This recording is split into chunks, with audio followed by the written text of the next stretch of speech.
Hello दोस्तों, आपका अपना यूट्यूब चैनल 10th बोर्ड में फिर से आप लोगों का स्वागत है। चलिए हम लोग क्वेश्चन जो प्रीवियस ईयर का क्वेश्चन है, जो सभी एग्जाम में ऑब्जेक्टिव और सब्जेक्टिव सभी रूप में पूछे जाते हैं। क्वेश्चन दिया हुआ है कि दिए गए चित्र में यदि PA 8 सेंटीमीटर, PD 4 सेंटीमीटर और CD 3 सेंटीमीटर हो तो AB की लंबाई क्या ज्ञात करें। एक वृत्त दिया हुआ है। जब वृत्त में कोई दो जीवा वृत्त को काटते हुए बाहरी किसी एक बिंदु पर मिलती है तो फार्मूला होता है वृत्त के अंदर से लेकर बाहर की लंबाई गुने बाहर की लंबाई बराबर होता है वृत्त के अंदर से बाहर की लंबाई गुने बाहर की लंबाई।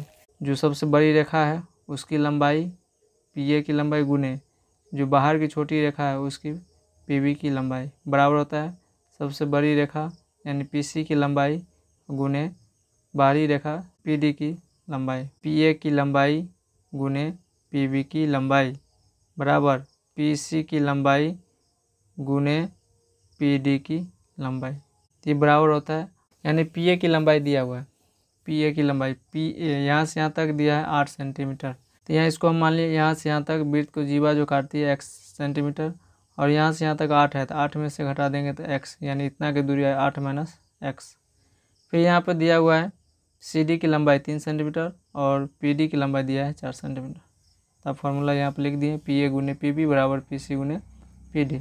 अब यहाँ PA का मान रखना है तो PA का मान कितना हो गया तो मान रख देना है PA की लंबाई हो गया 8 सेंटीमीटर गुने PB की लंबाई 8 माइनस x बराबर PC की लंबाई 7 गुने 4। यहाँ पे गुना कीजिए 8 को 8 से गुना होगा तो 64 माइनस प्लस माइनस माइनस 8 को x से गुना कर 8x बराबर 7 चौका 28। x वाला जो माइनस में नहीं रहता है उसको प्लस करना है तो बराबर उधर भेजेंगे तो प्लस में हो जाएगा 8x। ये 8 है जो इधर आ जाएगा अचर पद इधर प्लस में है तो माइनस हो जाएगा 64 माइनस 28। 8x बराबर हो गया 36। x बराबर 36 बटा 8 भाग पड़ेगा 8x बराबर हो जाएगा 4.5। ऑप्शन नंबर हो गया आपका डी। चलिए अगला क्वेश्चन देखते हैं। अगला क्वेश्चन है कि आकृति में PA तथा PB दो स्पर्श रेखा इस प्रकार है कि PA 8 सेंटीमीटर तथा कोण APB 60 डिग्री तो स्पर्श रेखा PB की लंबाई क्या होगी। ऑप्शन भी दिया हुआ है। कह रहा है कि एक वृत्त है जिसमें PA और PB दो स्पर्श रेखा है। PA और PB दो स्पर्श रेखा है और PA की लंबाई दिया हुआ है 8 सेंटीमीटर।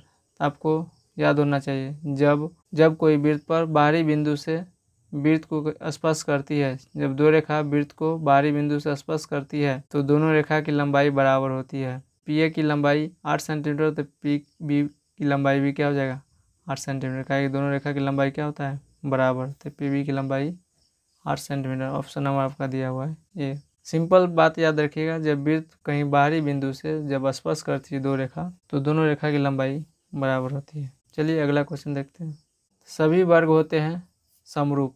सभी वर्ग क्या होते हैं समरूप। सर्वांग सम नहीं होता है। सर्वांग सम का मतलब होता है कि जब कोई दो वर्ग या कोई वृत्त कुछ भी हो, जब एक दूसरे को पूरा ढक ले, लंबाई बराबर होना चाहिए।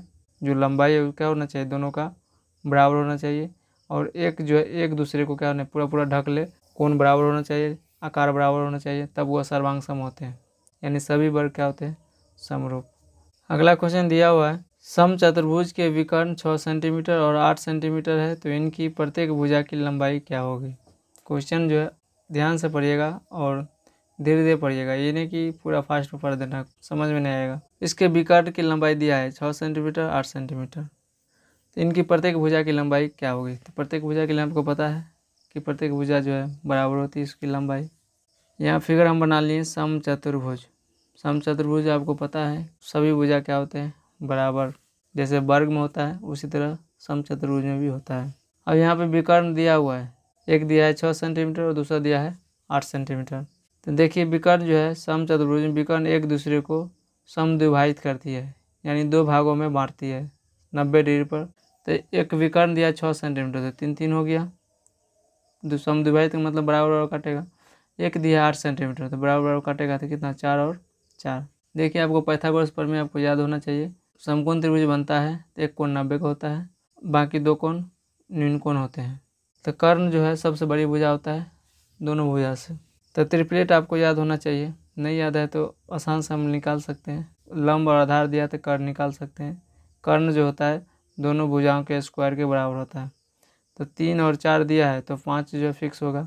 जो कर्ण होती है 5, 12 तो 13 फिक्स होगा। जो सबसे बड़ी भुजा होता है वो कर्ण होता है। तो यहाँ पे देखिए 90 पर जब काटते समद्विभाजित करती है तो ये 4 और ये 3, तो जब समकोण हो गया तो ये 3 और 4, तो ये भुजा निकालना है, कर्ण की लंबाई निकालना है। तो कर्ण की लंबाई हम लोग यहाँ से निकाल सकते हैं। ट्रिपलेट याद है तो आप सीधा हो जाएगा, ये कितना हो जाएगा 5। तो समचतुर्भुज क्या था, सब भुजा की लंबाई बराबर, ये भी 5 ये भी 5। तो प्रत्येक भुजा की लंबाई पूछ रहा है, मतलब प्रत्येक मतलब एक, तो क्या हो जाएगा 5 centimetre, option number C. Triplet याद है तो अच्छा है, 3, 4, 5, यानी दोनों छोटा भुजा को स्क्वायर करेंगे तो इसके बराबर हो जाएगा। 5, 12, 13, 6, 8, 10, यानी 2 पता है, तीसरा पता चल जाएगा। चलिए अगला क्वेश्चन देखते हैं। क्वेश्चन दिया हुआ है कि यदि किसी घनाभ की लंबाई L, चौड़ाई B, ऊंचाई H हो तो घनाभ की आयतन क्या होगा। ऑप्शन आपको दिया हुआ है, ये 1 नंबरिया 2 नंबरिया सब में पूछता है। तो घनाभ का फिगर यहाँ हम लोग बना लिए हैं, ये लंबाई होता है, ये चौड़ाई होता है, ये ऊंचाई होता है।